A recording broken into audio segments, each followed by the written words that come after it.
Habang tayo po nagpapakain kahapon ng ating mga alagang native na baboy, so napansin po natin itong isang inahin natin na native na baboy na mayroon ng likido na lumalabas sa kanyang ari. So ang ginawa natin mga ka-agri is dito na po tayo natulog kagabi.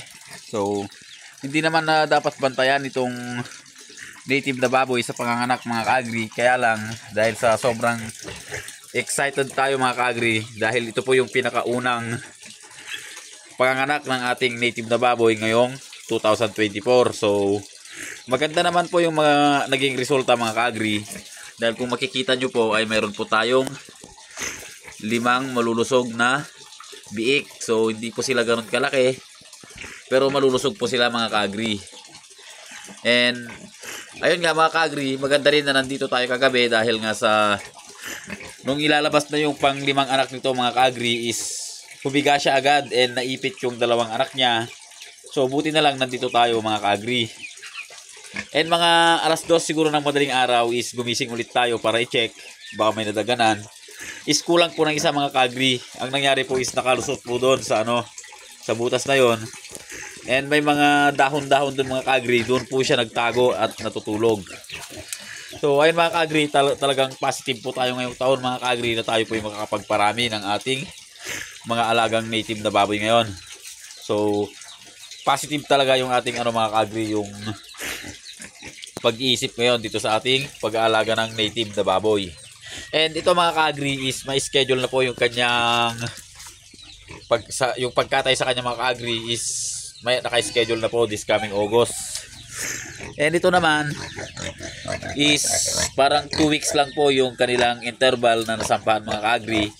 Kaya mayroon pa tayong abangan itong susunod na 2 linggo mga ka-agri. So talagang tayo po ay excited mga ka-agri sa mga nangyayari ngayon.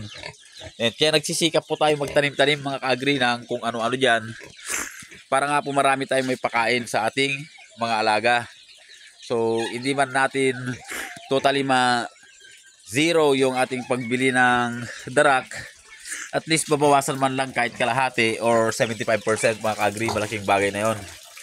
So sa ngayon is itong inahin natin ay nananganak. Ang pinapakain natin sa kanya is itong darak, and talagang tinututukan natin ngayon mga ka-agri para maraming gatas yung ina, para hindi siya mawalan ng gatas. Kawawa naman itong mga anak mga ka-agri. So ayan, kung makikita nyo naman, masipag naman siya magpadede mga ka-agri. Ayan, mabait siya magpadede. Ang napansin ko lang kagabi mga ka-agri is pag pumapasok away talagang matapang po siya. And mayroon din po tayong video kagabi sa actual na panganganak. Ang naging problema po mga ka-agri is napakadilim, hindi po makita, kaya hindi na lang natin i-upload. So sa ngayon ay ayun lang muna yung update natin dito sa ating mga alagang native na baboy.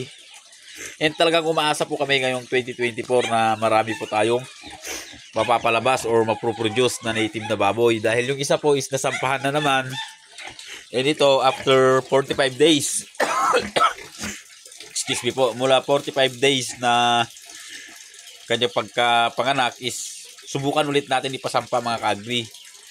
Kung maging successful yung 45 days mga ka-agri is pwede po siyang mabuntis pa ng 2 beses ngayong taon ng 2024. So ayun po yung computation natin. Sana po ay hindi tayo nagkakamali.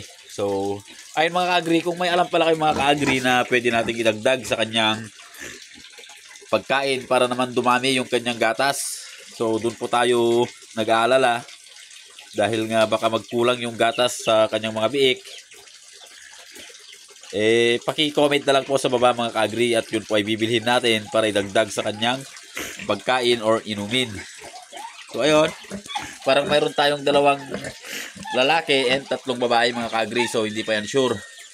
So sana ay mapalaki natin ng maayos and makapagpalabas pa tayo ng mas marami mga ka-agri.